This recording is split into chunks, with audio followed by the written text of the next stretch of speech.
So ayun na nga guys, karating ko lang kasi nga 'di ba sabi ko sa inyo kanina, bibili lang talaga ako ng agua oxinada at saka yung pang dilig para magdi-disinfect tayo ng mga plants kasi nga nagkaka-fungus sila kaya nagkaka-root rot. So doon ako bumili sa Mercury doon sa may Greenfield. Tapos merong bukas doon na parang mga merchandise ng mga Japan ganyan. Sumili pa ko, may mga vase or may mga planter pot sila ng mga ceramic na nandoon. Tapos tinignan ko, oh my god, sobrang mura. Biruin nyo guys ha, ipakita ko sa inyo itong mga nabili ko. Syempre pa, ang mura lang pala ng agua oxinada. So binili ko na lang.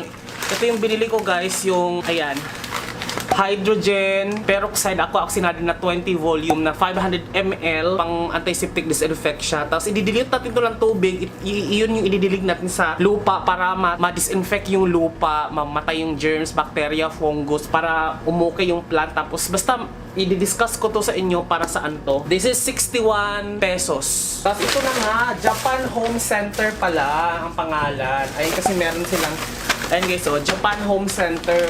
So itong lahat ng item na to na nabili ko, this is amounting to 355 lang to lahat guys. Pero ang gaganda, ipakita ko sa inyo. Nasira pa yung item. So ito, ang gaganda ng mga ano nila. Meron sa Greenfield kasi meron lang silang bang branch. So bumili ako nito. Ito talaga, sinadya ko rito sa kanila dahil yung akin na inuman ko, nabasag na nga siya eh. Parang nag-crack. Ayan siya. Ito yung akin dati, diba? So nag-crack siya. Ayan, basta nagkabutas siya. Ayan. Nag-crack siya bigla. Oh, ayan oh. Ayan, oh, laki ng butas, nag-crack siyang ganun. Matagal na sa akin to. Ito 88 pesos pala ang price nito. Ito lang kasi yung kasya sa ref ko na medyo pahabang ganun na pwede kong isilid sa gilid. So kaya ganun. Ayan siya. So this is 88 pesos. So ito guys, tingnan nyo ang aking nakuha. Itong vase na to. Oh, diba? Ang ganda. Ito ay 22 pesos lang to. Ayan oh. Medyo pintura lang naman to kasi hindi ko naman siya babasain. Display pot naman ang tawag dito. Meaning, kung halimbawa meron tayong isang pot or meron tayong isang plant, pwede natin isalpak dito yung pinaka-plant niya. Dito natin siya isalpak. Pwede. Pang display lang naman to eh. Halimbawa, meron kang maliit na ganito, pwede mo siyang isalpak. Hindi pala kasya. Pwede mo siyang isalpak dito. Hanapan ko pa kung ano yung pwede niya dito. So 22 pesos to guys. Ayan yung size niya. Porcelain. Yan. Ceramic siya guys. Yun ang ceramic. And then another ceramic guys. Ito ay 22 pesos din. Pati 22 pesos pa din to. Ito ay kasya. So pwede ko siyang gamitin guys pang display pot. Ayan o.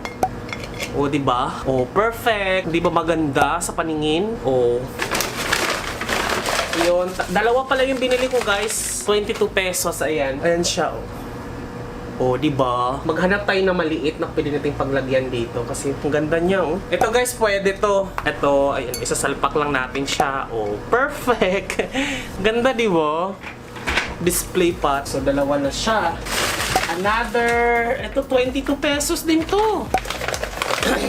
Ito planter talaga to kasi may butas siya eh. Ito 22 pesos din to. Ceramic din siya. O di ba ang ganda? Pwede nating ilagay yung pinakamamahalin nating nabili na snake plant na samurai. Sansevieria samurai. Kasya naman to eh. Oy, hindi siya kasya. Pero pwede na. So pwede siya. Baka pakailipat ko na lang siya siguro. Yan siya. Ito pinaka-last guys, sobrang sulit na sulit ako dito.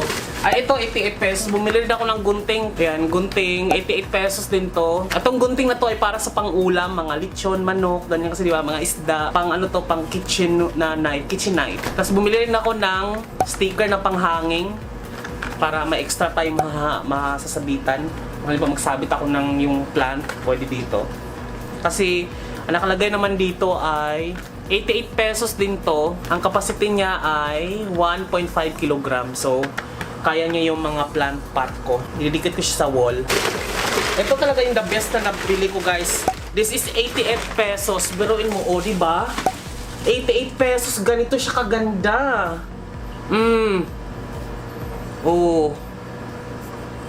Ang ganda nung nakita ko to, sabi ko, meron pa ba kayo nito? Ito na lang natitira nila. Sabi sa ibang branch daw, baka meron. Vase siya, hindi siya pot.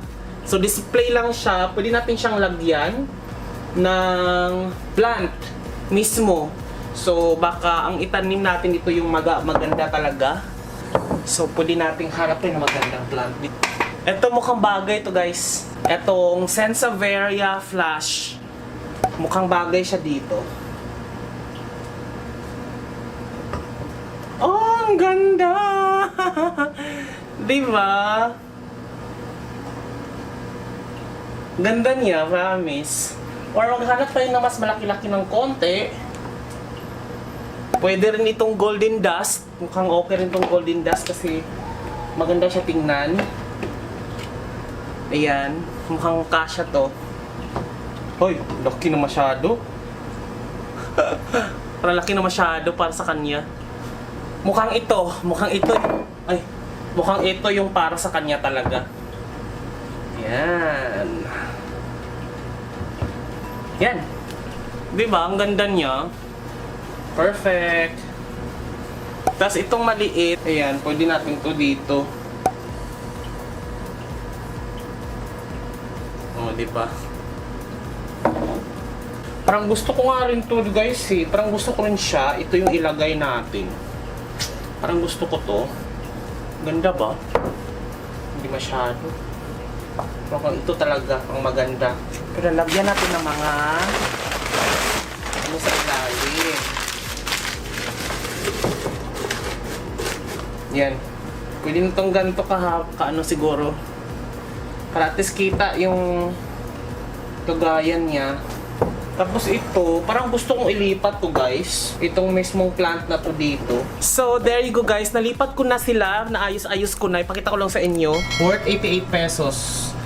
Nilagay ko lang siya ng papel sa loob para umangat-angat ng konti yung plastic na nilagyan natin ito. Pero pag nadiligan kasi ng tubig, tapos nabasa yung papel sa loob, lulubog din to ng konti. Kasi this is perfect kasi ito ay rare. Sobrang rare nito. Ito ay Sansevieria flash. Yung yellow nasa gitna, yung green ang nasa labas. Kakaiba siya. Kabaligtaran kaysa dun sa mga ibang normal. And then, flash ang tawag dito. And then, ito ay 88 pesos lang. Tingnan nyo, ganda oh. Tapos ito, 22 pesos. Oh, sinalpak ko lang siya. Diba? Sinalpak ko lang siya dyan. And then, ito din yung bacularis na yung fernwood natin or yung yan. So sinalpak ko na rin siya diyan. Ayan, 22 pesos to 22.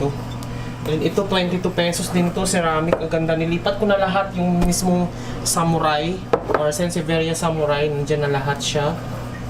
And then ito 22 pesos din to. Pinatong ko lang kasi hindi kasya. Vase kasi to, guys, eh. Ayan oh, wala siyang butas sa ilalim, so hindi siya pwedeng taniman. Pang display lang talaga siya. Like this, display lang din to eh. Yan, pag titingnan mo, display lang din siya. Mas maganda pala talaga. Ito kasi, guys, ipakita ko sa inyo. Ito ay worth 120 pesos. Tapos nakarami ako nabili nito. Yung pot na to, planter na to, binigay sa akin ng 100 pesos yung nabilhan ko. Kaya madami akong ganyan. Ayan oh. Madami sila dyan. Pero, biruin mo naman, ito ay 120 or 100 pesos. Samantalang, ito ay 80 pesos. O, saan ka pa? Diba? Malaki na nga, malaki na. Tapos, mas pangmayaman pa yung itsura niya. Diba? Tapos, ang gagawin ko ngayon ay magdidilute ako ng agua oxinada para madiligan na natin itong mga plant gamit ito. Oh my God!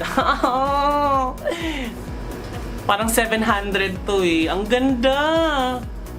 Oh my God. Ang ganda, para siyang seaweeds na ano. Ang ganda niya. Kinilig ako. Oh my God. Parang ito lang yung tumama sa in-order ko. Kasi parang iba yung nasa picture. PPM ko muna si ate. Pero ito, natuwa ako dito sa Sansevieria Samurai. Kasi bihira lang to. Oh, there. Ang ganda. Saan kaya ito ilagay para makitang-kita?